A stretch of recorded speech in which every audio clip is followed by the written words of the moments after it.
Hello guys, hi, welcome to my YouTube channel. कसे आहात तुम्ही? मी आत्ता म्हणजे मला वाटतं खूप उशिरानेच उठलेली, म्हणजे आय थिंक 2 रात्री झोपलेली ना, व्हिडिओ बनवला रात्री आणि मग झोपलीच नाही. मला वाटतं मी सकाळची काहीतरी 8-9 वाजता झोपलेली आहे. नाही, 8-9 पण नाही, मला वाटतं 11 वाजता झोपली. 11 वाजता झोपली आणि 2 वाजता काहीतरी उठली आहे मी. आता मी लवकर झोपेल होते, 8:30, 9, 10ला. आजकाल मी लवकर झोपून होते आणि एन्झायटी झाली तर मग मी डोळेच बंद करून टाकते. जाऊ दे, मला नको ते थॉट्स आणि वगैरे वगैरे काय पण थॉट्स येतात मला, काहीही थॉट्स येतात. कोण पडतं आहे, बिल्डिंग पडते, हे पडतं आहे, ते पडतं आहे, काही पण थॉट्स येतात मला. माहिती आहे का, एक थॉट येतो मी ना जेव्हा माझ्या इकडे जाते स्टेशनला, तर तिथे ना असं ना माझ्या माहेरी ना असं ना असे दुकान आहे. ते दुकान कसं ना ग्राउंड फ्लोअरला आहे आणि त्याचं ना छप्पर आहे ना जवळजवळ एवढं असेल, म्हणजे असं टच नाही होत, जवळजवळ एवढं असेल. तर मी त्याच्या खालून अशी जाते ना, तर मला असं वाटतं यार हे छप्पर पडणार तर नाही आणि मग सगळ्यांचा ॲक्सिडेंट होणार, हे माझ्या डोक्यात चाललेलं असं. फायनल डेस्टिनेशन आपण बघतो ना, फायनल डेस्टिनेशनमध्ये कसा तो हा बघत असतो पुढचं फ्युचर, तसं मला फ्युचर दिसतं आणि मग मला एन्झायटी होते. अशी असते एन्झायटी. कोणाकोणाची वेगळी असते, कोणाकोणाची वेगळी असते. कोणाकोणाचे सुसायडल थॉट्स असतात, कोणाकोणाचे आता मला माहीत नाही, फक्त एकच बघितलेलं म्हणजे सुसायडल थॉट्सचं बघितलेलं. कारण की मी एक काउन्सिलिंग करत होती एक, आणि त्या काउन्सिलरला फोन आलेले. ती बिचारी पोरगी जॉब करत होती आणि जॉबच्या इथे ती बोलते की मी टेरेसवर आहे, तर माझं मन करतं की मी इथून उडी मारू असं. म्हणजे तसेही थॉट्स येऊ शकतात. विचार करा कोणाच्या मनात काय चालत असेल, कोण कोणत्या दुःखमध्ये जात असेल ते आपल्याला पण नाही माहिती. म्हणजे काय काय कोणाच्या आयुष्यात काय काय घडत असेल ते आपल्याला, आपण नुसतं दुसऱ्यांना चिडवू शकतो. हे काय हिला होतं आहे, हिला सहन नाही करता येत काय, ही स्ट्रॉंग नाही काय. पण सर्वात जास्त स्ट्रॉंग जे झेलतं आहे ना, मी फॉर एक्झाम्पल मी आहे, जे झेलतं आहे ना त्यालाच माहिती असतं की ते कशातून जातं. अरे दररोज छातीत दुखतं दररोज.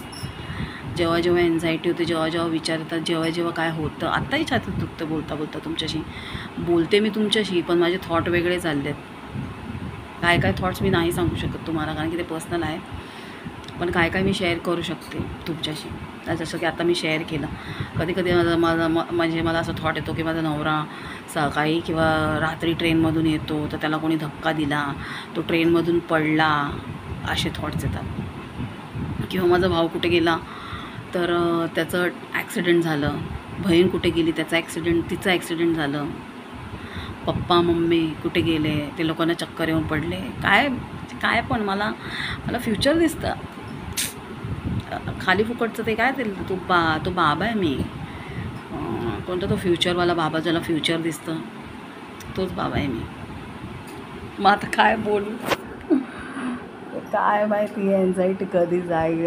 खरंच वैताग आला आहे मला, कसं त्या एन्झायटीला हँडल करायचं. 3 वर्ष झाले गाईज. मी तर बोलते लग्न करू नका, खरंच सांगते. मला ना हे लग्नानंतर झालेलं आहे एन्झायटी.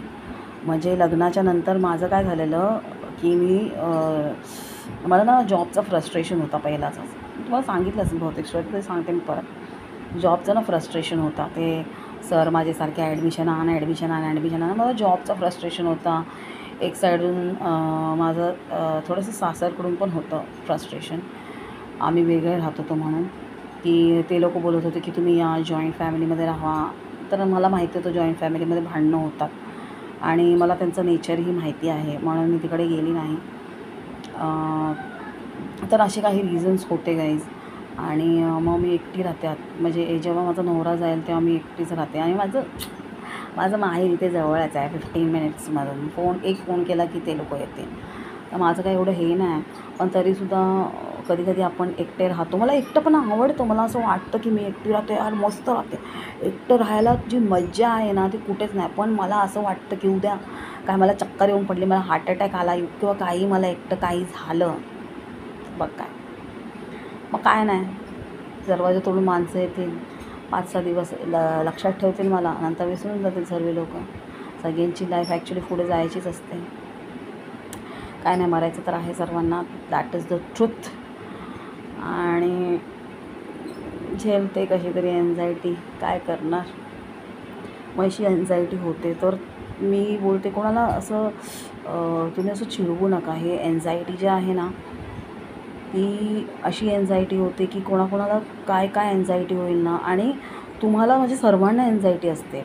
म्हणजे तुम्हाला पण असं कुठेतरी असं विचार येत असेल बसल्या बसल्या, यार आता समजा तुम्ही टेरेसवरून बघतायत वरती. आता टेरेसवरून तुम्ही असं बघतात तर तुम्हाला असं मनात येणार ना की मी पडलं तर. आणि मग त्याच्यानंतर तुम्हाला थॉट येतं जाऊ द्या काय दुसरा थॉट. पण तो माझा जो थॉट आहे ना, तो कंटिन्युअस मला दिसत असतो. रिपीट की पडली मी पडली मी पडली मी पडली मी पडली मी पडली, असं मला थॉट्स येतात. मग त्याला बोलतात सिव्हिअर एन्झायटी. असं आहे. आता मला 2 दिवस अगोदर थॉट काय येत होता की म्हणजे मला ना पहिलं ना म्हणजे 2 दिवस अगोदर मला थॉट येत होता. तो कधी पर्सनल येतो, आता मी सांगत नाही तुम्हाला. पण ना माझी एक फ्रेंड आहे हिना, जी तुम्हाला माहिती असेल, मी तुम्हाला सांगितलं फ्रेंड आहे. तर ती हिना ना मला बोलत होती तू नायर हॉस्पिटलमध्ये जा, कारण की इकडे मी जाते ना तर माझा खर्च खूप होतो. मी फक्त गोळ्यांचं 10 डेजचं गोळ्यांचं 800 रुपीज देते. आता माझ्या गोळ्या कमी झाल्या तर 600 रुपीज आहे. मग काउन्सिलिंगचं वेगळं आहे 700 रुपीज. जे ती मॅडम बोलते काउन्सिलिंग तुम्ही नेहमी करत जावा, पण ते मी नाही करू शकत, कारण की माझ्याकडे एवढे पैसे नाहीत की मी काउन्सिलिंग करू. माझा नवरा एकटाच कमवतो. क्लासेसमधून पण मला एवढे पैसे नाही भेटत की म्हणजे काय लाखो करोडो मी कमवते. क्लासेस मी करते कारण की मला खूप चांगलं वाटतं त्या मुलांना शिकवायला. त्या मुलांमध्ये मी जाते, त्यांचा तो बिहेवियर, त्यांचा तो नेचर, त्यांचा तो बाळिशपणा, त्यांच्याबरोबर बोलायला चालायला, म्हणजे माझी एन्झायटी तिथेच थोडीफार डाऊन होते. तर मग असं आहे. तर व्हिडिओ जाम मोठा होता, मी तेच बघते. 7 मिनिट्सचा व्हिडिओ झालेला आहे. तर मग असं आहे. तर मग तुम्ही एन्झायटी ज्याला होते ना त्याला चिडून. मला नायर हॉस्पिटलची एन्झायटी होत होती. ती हिना मला बोललेली नायर हॉस्पिटलमध्ये जा, तुझी गोळ्या कमी म्हणजे फ्रीमध्ये भेटेल सगळं नायर हॉस्पिटलमध्ये जा. तर मी गेली नायर हॉस्पिटलमध्ये. तिला मी सगळी माझी स्टोरी सांगितली की मला असं असं झालं, असं असं झालं, मी ह्याची एन्झायटी घेतली, त्याची एन्झायटी घेतली. त्याच्यानंतर ती मला बोलते की ना, मी तिला म्हटलं की मला ना गोळ्या नको, कारण की गोळ्या ऑलरेडी मी एका जणाकडून घेते, मला काउन्सिलिंग द्या.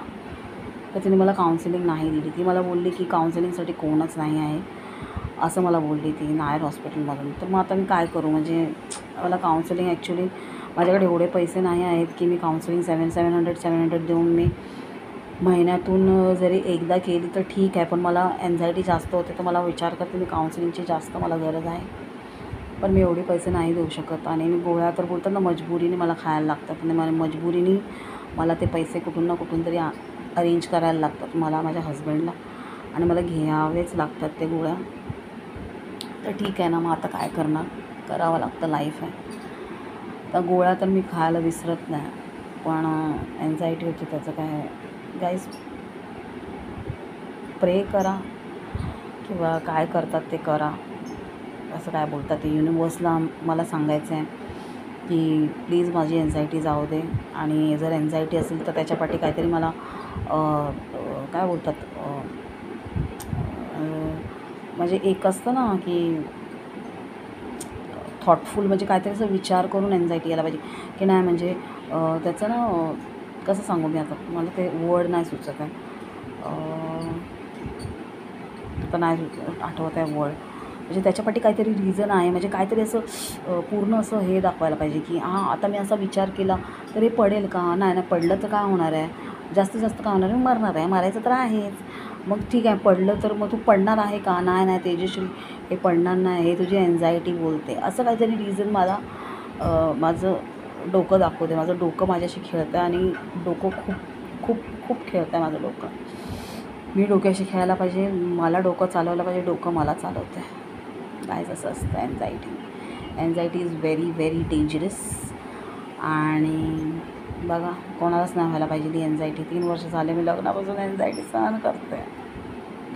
मी तर बोलते कोणी लग्न करू नका. आणि जे लग्नासाठी तडपडतात ना असे, की मला लग्न करायचं आहे, लग्न केलं ना, त्यांचा सासू नणंद चांगले असतील तर ठीक आहे, नाही चांगले असतील ना तर वाट लागते, वाट. आणि स्ट्रेसमध्ये जाल तुम्ही, एन्झायटीमध्ये जाल तुम्ही, आणि फायनान्शियल प्रॉब्लेम्स असतात ते वेगळे. ह्याला पैसा काय एवढा दिला, त्याला पैसा काय एवढा दिला, का देते, काय देतो आहेस, कशाला देतो आहेस, मग तू मला एवढेसेच पैसे का दिले, हे सगळे खूप सारे प्रॉब्लेम्स असतात. तर त्यापेक्षा लग्न करू नका. मी सगळ्यांना सांगते, मी लग्न केलं, मी एक्सपिरियन्स घेतला, आणि मी तुम्हा लोकांना सांगते की तुम्ही लग्न करू नका. आता माझं झालं, मी लग्न केलं, ठीक आहे. मला माझा नवरा आवडतो, कधी कधी नाही पण आवडत, कधी कधी आमचा डिवोर्सचं पण चाललेलं असतं की तो डिवोर्स घ्या, आम्ही खेळत असतो की आम्हाला डिवोर्स पाहिजे, हे पाहिजे, ते पाहिजे. म्हणजे मी जास्त बोलत असते, त्याला नको असतो डिवोर्स, कारण की तो मला तर सतवतो ना, त्याचं काय. हां, असं आहे. तर मी तर एकच सोल्युशन देते, तुम्ही लग्न करू नका. आणि जे सिंगल आहेत ते सिंगलच राहा, मस्त राहा, हॅपी राहा, स्वतःचं घर बनवा.